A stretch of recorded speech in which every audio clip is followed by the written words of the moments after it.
ഇന്നത്തെ വചനചിന്ത ആശ കൈവിടരുത്. ഒരിക്കൽ കപ്പൽ തകർന്നതിനാൽ അതിലെ ഒരു മനുഷ്യൻ ദ്വീപിലെത്തിച്ചേർന്നത് സകലതും അവസാനിച്ചവനായിട്ടാണ്. താൻ വന്ന കപ്പൽ തകർന്നതിനാൽ ഒരുവിധം അടുത്തുള്ള ആ ദ്വീപിലേക്ക് താൻ നീന്തിക്കയറി. താൽക്കാലികമായി അവിടെ അയാൾക്ക് നിന്നു എങ്കിലേ ജീവിതം മുൻപോട്ട് പോവുകയുള്ളൂ. ദൂരെ കൂടെ പോകുന്ന ബോട്ടുകളെ താൻ വളരെ പ്രാവശ്യം ഉറക്കെ വിളിച്ചു. എന്നാൽ അവർക്ക് അദ്ദേഹത്തെ കേൾക്കുവാൻ കഴിയുന്നില്ല. ഹെലികോപ്റ്ററുകൾക്ക് താൻ അടയാളങ്ങൾ കൊടുത്തു. എന്നാൽ അദ്ദേഹത്തെ ആരും കണ്ടില്ല. ഉടനെ എങ്ങും കര കാണുവാൻ സാധ്യമാകുകയില്ല എന്ന് അയാൾക്ക് അറിയാമായിരുന്നു. അയാൾ അവിടെ ഒരു കുടിൽ പണിതു. തനിക്കറിയാവുന്നതുപോലെ കാട്ടിൽ ലഭ്യമായത് കഴിച്ചുമൊക്കെ ജീവിക്കുവാൻ ആരംഭിച്ചു. ഓരോ ദിവസവും ചെല്ലുന്തോറും ആശങ്കകൾ വർദ്ധിച്ചു. ഒരു ദിവസം താൻ നടക്കുവാൻ പോയി.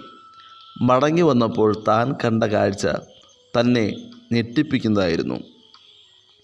തൻ്റെ ഏക ആശ്രയമായിരുന്ന ആ കുടിലും കത്തി നശിച്ചിരിക്കുന്നു.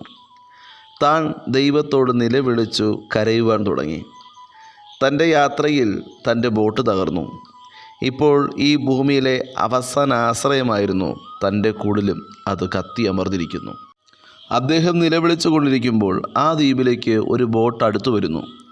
കുറേ പേർ അതിൽ നിന്നും ഇറങ്ങി തൻ്റെ കത്തിക്കൊണ്ടിരിക്കുന്ന കുടിലിൻ്റെ സമീപത്ത് വന്നു. അവർ അദ്ദേഹത്തെ ചേർത്ത് നിർത്തി ആശ്വസിപ്പിച്ചു. അയാൾക്ക് ഭക്ഷണവും വെള്ളവും നൽകി. അവരുടെ ബോട്ടിൽ കയറ്റി അവർ കൊണ്ടുപോയി. പോകുന്ന വഴിയിൽ അയാൾ ചോദിച്ചു, എങ്ങനെയാണ് ഞാനിവിടെ ഉണ്ടെന്ന് നിങ്ങൾ അറിഞ്ഞത്? അവർ പറഞ്ഞു, ഇവിടെ മനുഷ്യരാരും ഇല്ലാത്ത സ്ഥലമാണ്, ഞങ്ങൾക്കറിയാം. എന്നാൽ ഞങ്ങൾ കടന്നു പോകുമ്പോൾ ഇവിടെ നിന്നും പുക ഉയരുന്നത് ഞങ്ങളുടെ ശ്രദ്ധയിൽപ്പെട്ടു. ഞങ്ങൾ അപ്പോൾ തന്നെ ഈ ദ്വീപിലേക്ക് ഞങ്ങളുടെ ബോട്ട് അടുപ്പിച്ചു. അയാളുടെ വീട് കത്തി അമർന്നപ്പോൾ സകലതും അവസാനിച്ചു എന്ന് അയാൾ കരുതിയതാണ്. എന്നാൽ ആ പുകയിൽ നിന്നും തൻ്റെ ജീവിതത്തെ ഉയർപ്പിക്കുവാൻ ദൈവത്തിന് കഴിഞ്ഞു. വചനം ശ്രവിക്കുന്ന പ്രിയ ദൈവജനമേ, നാമും അവസാനത്തോളം ആശ്രയം വച്ചിരിക്കുന്ന എന്തെങ്കിലുമൊക്കെ ഈ ഭൂമിയിലുണ്ട്. ഒരുപക്ഷെ നമ്മുടെ വീടാകാം, ഒരുപക്ഷെ താങ്കളുടെ വിദ്യാഭ്യാസമാകാം, കഴിവാകാം, ജോലിയാകാം, അനുഭവങ്ങളാകാം, താങ്കളുടെ ആരോഗ്യം, കഴിവുകൾ, അങ്ങനെ പലതും അവസാനമായി നാം ആശ്രയിക്കുന്നു. അത് നമ്മുടെ ആശ്രയമായി അന്ത്യം വരെ നിലനിൽക്കുമെന്ന് നാം കരുതുന്നു. എന്നാൽ സകലതും പരാജയമാകുന്ന ഒരു സമയമുണ്ട്. ഒന്നുമില്ലാതെ ചങ്കു തകർന്നു പോകുന്ന ആ നിമിഷങ്ങൾ കൂടെ നിന്നവരെല്ലാം ഒരുപോലെ നമ്മെ കൈവിടുന്ന സാഹചര്യങ്ങൾ, ആ ജോലിയിലും വിദ്യാഭ്യാസത്തിലുമെല്ലാം അർത്ഥമില്ലാതാകുന്ന ശോധനയുടെ ദിനങ്ങൾ, ഇനിയും ഒരു പ്രതീക്ഷയുമില്ല.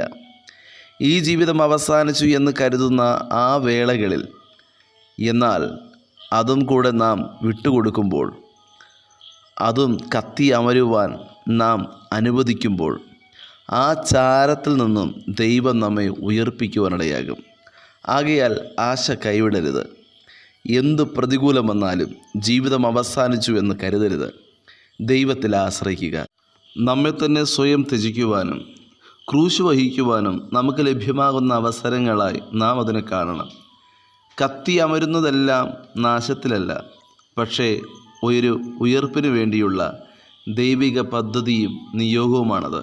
ഭക്തനായ ദാവീദ് 61-ാം സങ്കീർത്തനത്തിൽ ഇപ്രകാരം വിളിച്ചു പറഞ്ഞു, ദൈവമേ, എൻ്റെ നിലവിളി കേൾക്കണമേ, എൻ്റെ പ്രാർത്ഥന ശ്രദ്ധിക്കണമേ.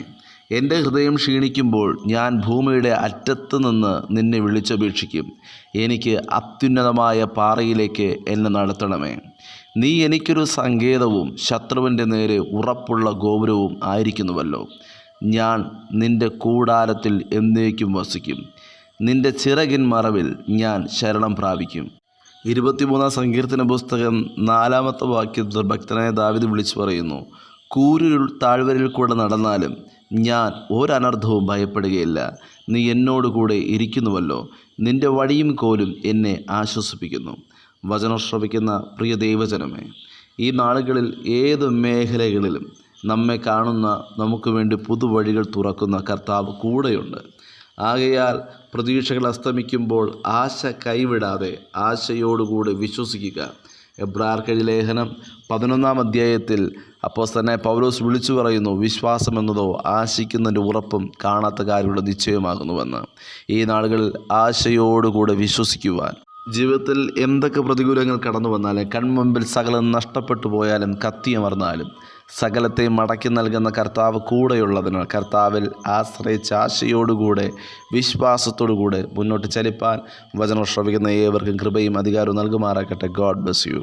ആമേൻ.